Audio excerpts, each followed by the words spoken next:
Book 15. Duke Ling of Wei. Chapter 1. 1. The Duke Ling of Wei asked Confucius about tactics. Confucius replied, I have heard all about sacrificial vessels, but I have not learned military matters. On this, he took his departure the next day. 2. When he was in Chan, their provisions were exhausted, and his followers became so ill that they were unable to rise. 3. Tsze-lu, with evident dissatisfaction, said, Has the superior man likewise to endure in this way? The master said, The superior man may indeed have to endure want, but the mean man, when he is in want, gives way to unbridled license. Chapter 2. 1. The master said, Tsze, you think, I suppose, that I am one who learns many things and keeps them in memory? 2. Tsze replied, Yes, but perhaps it is not so? 3. No, was the answer. I seek a unity all-pervading. Chapter 3. The master said, those who know virtue are few. Chapter 4. The master said, May not Shun be instanced as having governed efficiently without exertion? What did he do? He did nothing but gravely and reverently occupy his royal seat. Chapter 5. 1. Tsze Chang asked how a man should conduct himself, so as to be everywhere appreciated. 2. The master said, Let his words be sincere and truthful, and his actions honorable and careful. Such conduct may be practiced among the rude tribes of the south or the north. If his words be not sincere and truthful and his actions not honorable and careful, will he, with such conduct, be appreciated, even in his neighborhood? 3. When he is standing, let him see those two things, as it were, fronting him. When he is in a carriage, let him see them attached to the yoke. Then may he subsequently carry them into practice. 4. Tsze Chang wrote these counsels on the end of his sash. Chapter 6. 1. The master said, Truly straightforward was the historiographer Yu. When good government prevailed in his state, he was like an arrow. When bad government prevailed, he was like an arrow. 2. A superior man indeed is Chu Po Yu. When good government prevails in his state, he is to be found in office. When bad government prevails, he can roll his principles up and keep them in his breast. Chapter 7. The master said, When a man may be spoken with, not to speak to him is to err in reference to the man. When a man may not be spoken with, to speak to him is to err in reference to our words. The wise err neither in regard to their man nor to their words. Chapter 8. The master said, The determined scholar and the man of virtue will not seek to live at the expense of injuring their virtue. They will even sacrifice their lives to preserve their virtue complete. Chapter 9. Tsze Kung asked about the practice of virtue. The master said, The mechanic, who wishes to do his work well, must first sharpen his tools. When you are living in any state, take service with the most worthy among its great officers, and make friends of the most virtuous among its scholars. Chapter 10. 1. Yen Yuan asked how the government of a country should be administered. 2. The master said, Follow the seasons of Sha. 3. Ride in the state carriage of Yin. 4. Wear the ceremonial cap of Chao. 5. Let the music be the Shao with its pantomimes. 6. Banish the songs of Chang, and keep far from specious talkers. The songs of Chang are licentious. Specious talkers are dangerous. Chapter 11. The master said, If a man take no thought about what is distant, he will find sorrow near at hand. Chapter 12. The master said, It is all over. I have not seen one who loves virtue as he loves beauty. Chapter 13.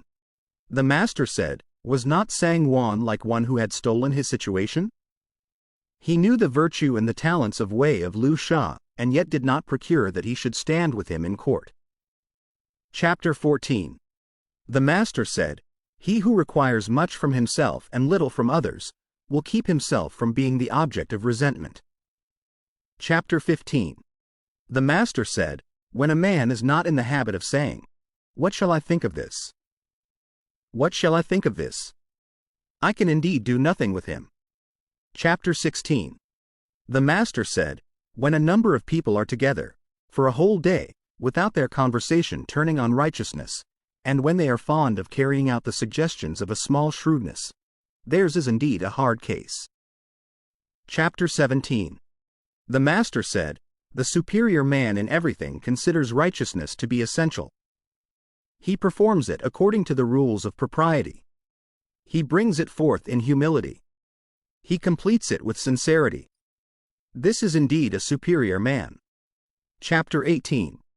The master said, "The superior man is distressed by his want of ability. He is not distressed by men's not knowing him." Chapter 19.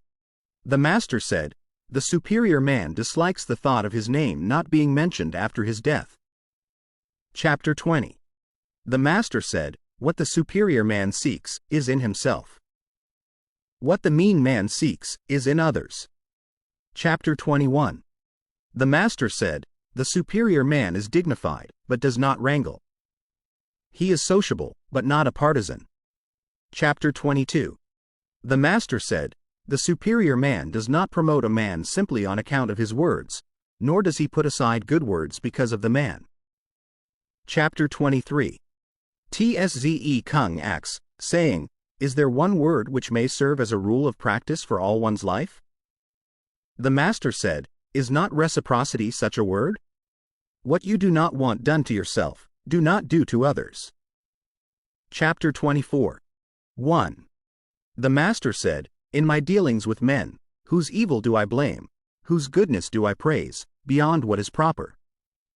If I do sometimes exceed in praise, there must be ground for it in my examination of the individual." 2. This people supplied the ground why the three dynasties pursued the path of straightforwardness. Chapter 25. The master said, "Even in my early days, a historiographer would leave a blank in his text, and he who had a horse would lend him to another to ride. Now, alas! There are no such things." Chapter 26. The master said, "Specious words confound virtue. Want of forbearance in small matters confounds great plans." Chapter 27. The master said, "When the multitude hate a man, it is necessary to examine into the case. When the multitude like a man, it is necessary to examine into the case." Chapter 28. The master said, "A man can enlarge the principles which he follows. Those principles do not enlarge the man." Chapter 29. The master said, "To have faults and not to reform them, this, indeed, should be pronounced having faults." Chapter 30. The master said, "I have been the whole day without eating, and the whole night without sleeping, occupied with thinking. It was of no use. The better plan is to learn." Chapter 31. The master said, "The object of the superior man is truth. Food is not his object. There is plowing, even in that there is sometimes want. So with learning, emolument may be found in it. The superior man is anxious lest he should not get truth. He is not anxious lest poverty should come upon him." Chapter 32. 1. The master said, "When a man's knowledge is sufficient to attain, and his virtue is not sufficient to enable him to hold, whatever he may have gained, he will lose again. 2. When his knowledge is sufficient to attain, and he has virtue enough to hold fast, if he cannot govern with dignity, the people will not respect him. 3. When his knowledge is sufficient to attain, and he has virtue enough to hold fast, when he governs also with dignity, yet if he try to move the people contrary to the rules of propriety, full excellence is not reached." Chapter 33. The master said, "The superior man cannot be known in little matters, but he may be entrusted with great concerns. The small man may not be entrusted with great concerns, but he may be known in little matters." Chapter 34. The master said, "Virtue is more to man than either water or fire. I have seen men die from treading on water and fire, but I have never seen a man die from treading the course of virtue." Chapter 35. The master said, Let every man consider virtue as what devolves on himself. He may not yield the performance of it even to his teacher. Chapter 36. The Master said, the superior man is correctly firm, and not firm merely. Chapter 37.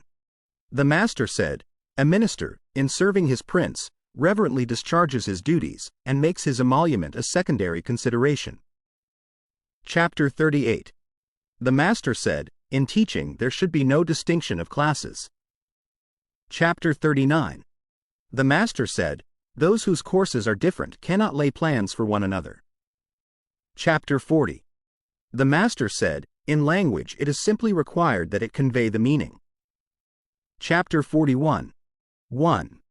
The music master, mean, having called upon him, when they came to the steps, the Master said, here are the steps. When they came to the mat for the guest to sit upon, he said, here is the mat. When all were seated, the Master informed him, saying, so and so is here. So and so is here. 2. The music master, mean, having gone out, Tsze Chang asked, saying, is it the rule to tell those things to the music master? 3. The Master said, yes. This is certainly the rule for those who lead the blind.